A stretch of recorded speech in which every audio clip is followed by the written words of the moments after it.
एआयएमआयएमचे अध्यक्ष व खासदार असदुद्दीन ओवैसी यांनी अमरावती येथे घेतलेल्या पत्रकार परिषदेत राष्ट्रवादी काँग्रेसचे ज्येष्ठ नेते शरद पवार तसेच आरएसएस आणि भाजपावर जोरदार टीका करत राजकीय वातावरण तापवले आहे। महानगरपालिका निवडणुकीच्या पार्श्वभूमीवर उमेदवाराच्या प्रचार सभेसाठी ते अमरावतीत आले असता त्यांनी पत्रकारांशी संवाद साधला।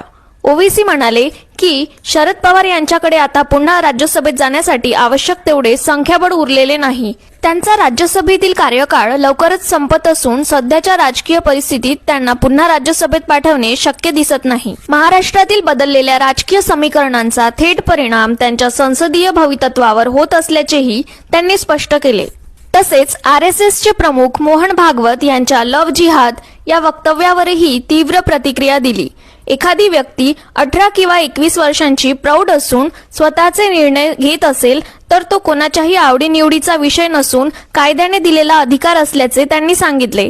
जर खरंच लव्ह जिहाद घडत असेल तर त्याचा अधिकृत डेटा संसदेत सादर करावा, गेल्या 11 वर्षांचे रेकॉर्ड द्यावे। लव्ह जिहाद नेमकं काय याची स्पष्ट व्याख्या भाजप आणि मोहन भागवत यांनी करावी, असे थेट आवाहन ओवैसी यांनी दिले।